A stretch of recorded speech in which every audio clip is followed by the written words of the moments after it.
শুভ সকাল বন্ধুরা, আমি টুসি চলে এসেছি আমার চ্যানেল টুসিস ব্লগে তোমাদের জন্য আরও একটা নতুন ব্লগ নিয়ে শেয়ার করতে।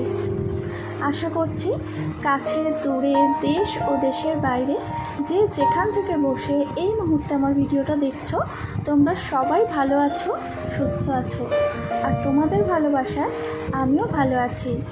তো চলো এই মুহূর্ত থেকে তোমাদের সঙ্গে নিয়ে ভিডিওটা শুরু করলাম। পুরো ভিডিওটা দেখার জন্য সবাই শেষ পর্যন্ত সঙ্গে থাকো। সকালে ঘুম থেকে উঠেই আমার প্রথম কাজ হলো ঘরের জানালাগুলো খুলে দেওয়া, যাতে সূর্যের আলোটা ঘরে প্রবেশ করে। সূর্যের আলো ঘরে প্রবেশ করলে দেখবে সারা ঘরময় একটা পজিটিভ এনার্জি কাজ করে। এতে করে আমাদের কাজ করার উৎসাহ অনেকটা বেড়ে যায়। তারপরে সেকেন্ড যে কাজটা করি আমি, সেটা হলো আমার বিছানাটা পরিপাটি করে গুছিয়ে নেওয়া। বিছানা পরিপাটি করে গুছিয়ে নেওয়ার পরে আমি চলে এলাম আমার যে ফার্নিচারগুলো আছে, যেটাই আছে আমার কাছে, সেই ফার্নিচারগুলো ধুলোগুলো একটু ঝেড়ে মুছে পরিষ্কার করে নেওয়া। কারণ এই কাজটা যদি রোজ আমরা করি তাহলে একসাথে অনেকটা ধুলো জমে না। এতে করে আমাদের কাজের সময় অনেকটা সেভ হয়। অনেকটা নোংরা জমলে আমাদের এই কাজগুলো করতে অনেকটা সময় ব্যয় হয়। কিন্তু প্রতিদিন যদি অল্প অল্প করে আমরা এই ধুলোগুলো ঝেড়ে মুছে পরিষ্কার করে নিই, তাহলে রোজের কাজটা রোজ করার ফলে একসাথে অনেকটা কাজ জমে যায় না। তো প্রত্যেক দিন এই কাজগুলো সেজন্য আমি করে নিই, যাতে করে আমার অনেকটা কাজ একসাথে জমে না যায়। আর বন্ধুরা, বিছানা গোছালে, আসবাবপত্র ঝাড়লে একটু ধুলো তো ঘরের মেঝেতে পড়েই। সেজন্য আমি এই কাজগুলো আগে করে তারপরে ঘরটা মুছি। এতে করে ঘরের মেঝেটা আরও বেশি পরিষ্কার থাকে।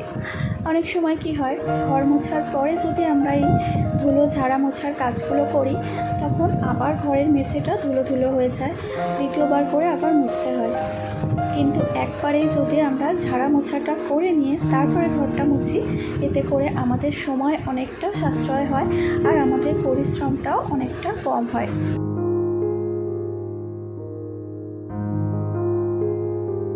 এরই মাঝে সেই পুরানো কথাটা আরও একবার তোমাদের মনে করিয়ে দিই।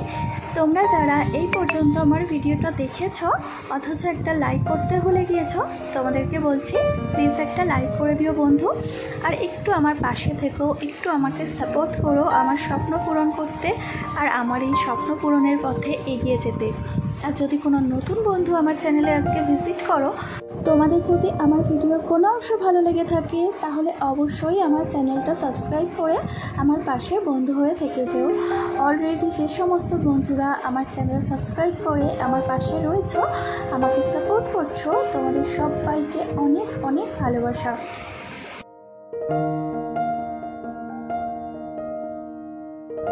প্রতিদিন সকালবেলা ঘুম থেকে উঠলেই আমাদের ব্যস্ততম জীবন শুরু হয়ে যায়। প্রত্যেকটা গৃহবধূরই ব্যস্ততাময় জীবন শুরু হয়। সবাই জানো যারা বাড়ির কাজগুলো নিজের হাতেই করো, কতটা পরিশ্রম আমাদের করতে হয়। ঘুম থেকে উঠে পরপর কাজগুলো শিডিউল অনুযায়ী করতে হয়। তো এই কাজগুলো করার সময় যদি আমরা একটু এদিক ওদিক ভুল করে ফেলি, পরপর কাজগুলো গুছিয়ে না করি, তাহলে কিন্তু আমাদের অনেকটা সময়ের অপব্যবহার হয় বা অপচয় হয়।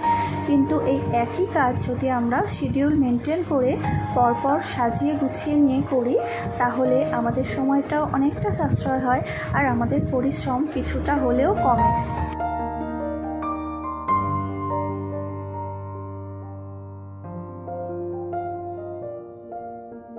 ঠিক এইরকমভাবে আমিও পরপর শিডিউল মেনটেন করে কাজগুলো করতে থাকি। এতে করে মাত্র 1.5 ঘন্টা সময়ের মধ্যে আমি আমার সকালের সমস্ত কাজগুলো সেরে ফেলি। সকাল 7টা থেকে 8:30 সময়ের মধ্যে সমস্ত কাজ আমার গুছিয়ে করা হয়ে যায়। ঘর মোছা, বাসন ধোয়া, বিছানা গোছানো, সমস্ত কিছু, জামা কাপড় কাচা।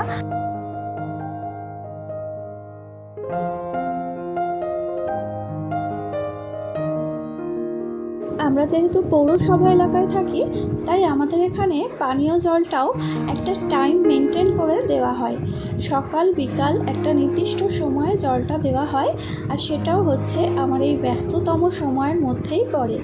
তো সমস্ত কাজ সামলে আমাকে এই কাজটাও করতে হয়, পানীয় জলটা ঠিক মতো করে ভরে নিতে হয়, কারণ সময় একটু এদিক ওদিক হলে এই জলটা আমি আর ভরতে পারবো না।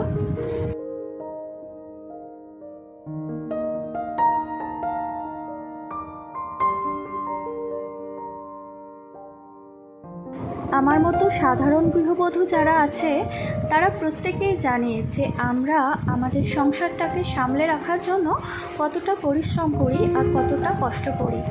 হ্যাঁ, আমরা হয়তো 10টা 5টার ডিউটিটা বাইরে গিয়ে করি না, সেই অফিসিয়াল জবটা হয়তো আমরা করি না, কিন্তু সংসার সামলানোটাও আমার কাছে মনে হয় একটা বড় চাকরির সমান।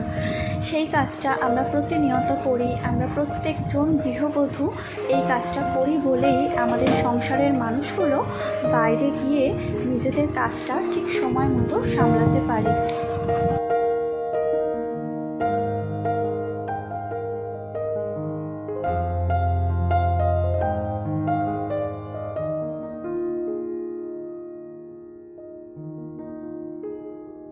আর দেখো, আমার বাসনগুলোও ধোয়া হয়ে গেছে।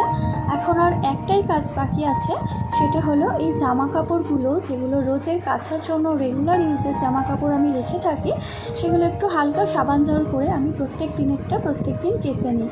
তো এই জামা কাপড়গুলোই এখন ভিজিয়ে নিলাম, আর এটাও আমি টাইম কলের জল থাকতে থাকতেই কেচে নিই, কারণ আমার কাছে পাম্পের জল যতটা সম্ভব কম নষ্ট করলেই আমার মনে হয় ভালো হয়, কারণ পাম্পের জলটা নষ্ট করা আমার কাছে অপচয় করার সমানই হয়। তো যতটা সম্ভব আমি পৌরসভা থেকে যে জলটা দেওয়া হয় সেই জলেতে আমার কাজগুলো সেরে নিই।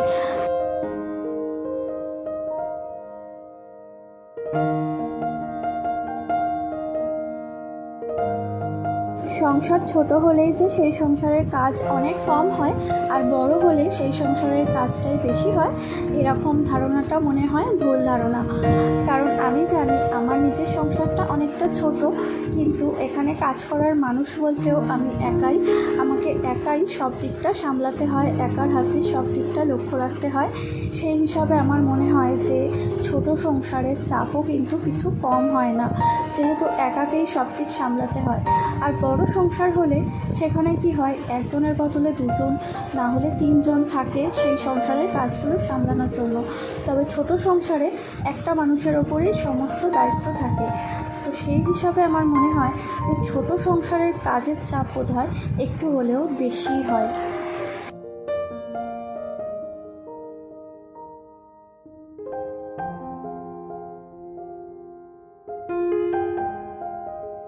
আরও একবার বলছি, যে সমস্ত বন্ধুরা এই পর্যন্ত আমার ভিডিওটা দেখেছো অথচ একটা লাইক করতে ভুলে গিয়েছো, তোমরা প্লিজ একটা লাইক করে দিও। আর যদি নতুন বন্ধু এসে থাকো, আমার চ্যানেল ভিজিট করে থাকো, তোমাদের যদি ভালো লেগে থাকে আমার ভিডিও, তাহলে অবশ্যই আমার চ্যানেল সাবস্ক্রাইব করে আমার পাশে বন্ধু হয়ে থেকে যেও। আর অবশ্যই আমাকে একটা কমেন্ট করো, কারণ তোমাদের কমেন্টগুলো আমার কাছে অনেক মূল্যবান। তোমাদের এই কমেন্টগুলো আমাকে অনেকটা মোটিভেট করে পরবর্তী ভিডিও আপলোড করার জন্য। তোমরা সবাই এইভাবে ভালোবেসে আমার পাশে থেকো আর আমাকে সামনে এগিয়ে যেতে সাহায্য করো।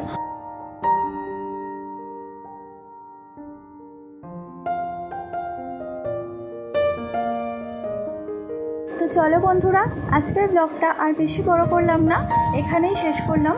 দেখা হবে তোমাদের সাথে আবার আমার পরবর্তী ব্লগে।